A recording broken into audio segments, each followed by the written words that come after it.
Greetings, Japan fans. In today's show, we're going to talk about using micro stories when we visit the buyer.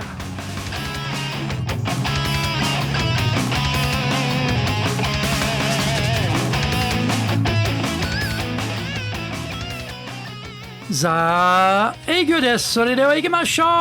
let's get going.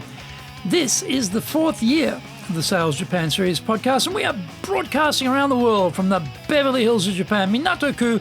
It is Chic Central. I'm your host, Dr. Greg Story, your corporate coaching and training guide committed to your success, the president of Dale Carnegie Training Japan, the best-selling author, Japan Sales Mastery and Japan Business Mastery, and my new book, Japan Presentations Mastery, will be released shortly. In this podcast, I want to help you to survive COVID-19. Don't forget to subscribe and share this podcast with your family, friends, and colleagues. We are not being sponsored by Libsyn, but we value your privacy, which is why we have our podcast hosted by Libsyn, who, unlike many other podcast hosts, have a strict policy that does not allow access to your private information by anyone. Here is our daily podcast lineup on iTunes. Mondays, the Cutting Edge Japan Business Show. Tuesdays, the Presentation Japan Series. Every second Tuesday, the Business Tatsujin no Oshie Show. Wednesdays, the Sales Japan Series. Thursdays, the Leadership Japan Series. And every second Thursday, the Business Pro Podcast Show. Fridays, the Japan Business Mastery Show. And Saturdays, Japan's top business interviews. Now, this is episode number 231, and we are talking about selling through telling micro stories. So let's go! Is selling telling, or is it asking questions? Actually, it is both. The point, though, is to know what stories to tell, when to tell them, and how to tell them. We uncover the opportunity through asking the buyer questions about what they need. Once we know what they need, we mentally scan our solution database to find a match. This is when the stories become important as we explain why our solution will work for them. What we don't want is having to scrabble together stories on the spot and then make a dog's breakfast of relating the details. These stories have one purpose, and that is to give credibility to our solution. The content should have elements of the context of the solution and evidence of where this has worked for others. Buyers may not be familiar with your company in detail, so the background of the company told in 2 to 3 minutes in a micro story is what we need ready to go. Longevity or fresh innovation are the two spectrums. Either we have stood the test of time and you can trust us, or we have come up with something new that will be a game changer and you need it.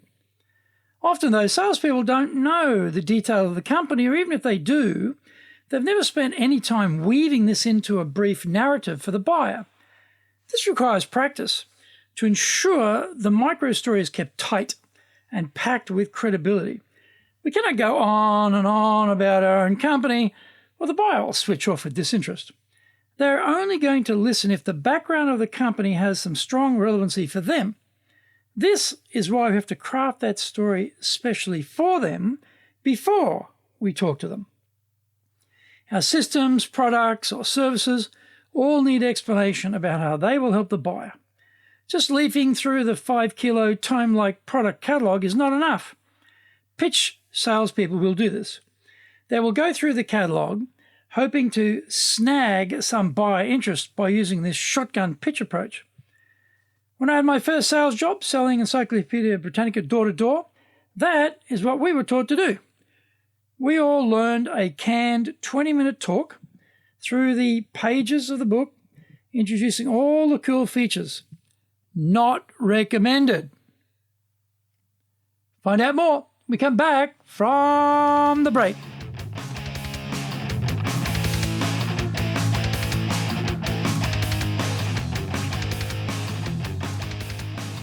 Our show today is brought to you by our public programs, but we also do custom-made in-house classes. Now, we do them in our super safe classroom, We do them live online, and we do them in Japanese, and we do them in English. Now, today's show is sponsored by our Professional Leadership Series. On the 9th of April, we'll be looking at innovation. On May 12th, we're doing cross and upselling. On the 14th of May, we will be doing leading and managing. You can find out more about those programs on our website at enjapan.dalecarnegie.com. And you can email me at greg.story@dalecarnegie.com. Get my best-selling books, Japan Sales Mastery, the Bible for selling in Japan, and Japan Business Mastery, and my new book, Japan Presentations Mastery. If you like learning by watching videos, we have over 1,000 for you there on Japan Dale Carnegie TV on YouTube. We release 3 TV shows every week on YouTube. The Cutting Edge Japan Business Show, that's the premier business show in Japan, comes out Mondays.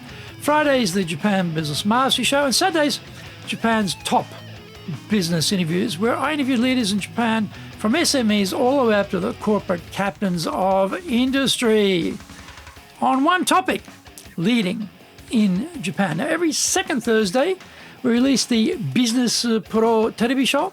And don't forget, you can email me at greg.story@dalecarnegie.com.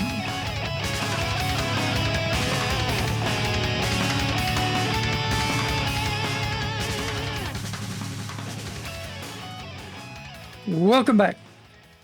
If we have asked the right questions, we know exactly which few pages in the catalogue to show or which sections of the flyers we need to introduce.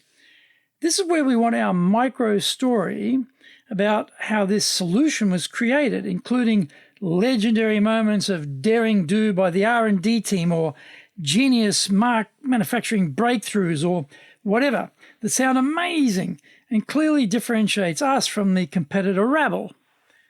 These have to be short, sharp, and terrific. That means delivery practice. They have to be customized and they're memorized for the best content and cadence for that particular buyer. There are often too many products in a catalog, though, so being able to remember all of them may be unrealistic. Over time, however, there will be a smaller group, most important to most buyers, and so we can work on remembering these stories associated with these products or services. We definitely need to include client stories there as well. Telling the buyer what the widget will do is not enough. What are the benefits the widget will bring to their business? How have other buyers applied the benefits of the widget, and what were the results? Often, salespeople never get beyond the widget features, and yet we all know we don't buy features, we buy the benefits, but that doesn't stop a lot of salespeople dwelling on the wrong thing. The story needs to have included the location, season, characters involved, some drama around an issue the buyer needed to fix, and the triumphant outcome resulting from our solution. We need the context placed in the perspective of the prospective buyer. What is the conversation going on in the mind of the buyer, and how can we meet them there through our narration of our brief story?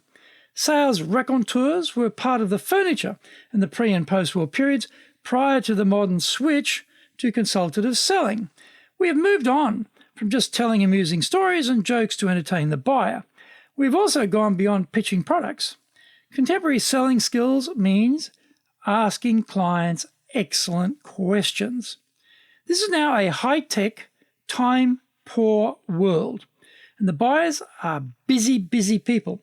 Our stories are important because they grab the attention of those with short attention spans by adding some color to the solution explanation. Relevant, well-delivered stories help us to deepen our engagement with the buyer.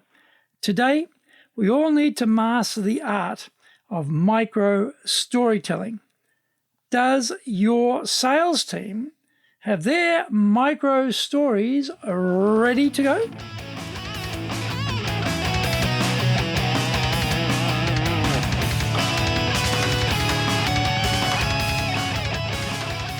Thank you for joining the Sales Japan series. If you found the program useful, please work on your karma and share it with your family, friends, and colleagues. Don't forget to subscribe and share this podcast. Immediately apply what you've learned today. Use it and go out there and survive. Remember, I'm your corporate coaching and training guy in your corner, committed to your success here in Nippon.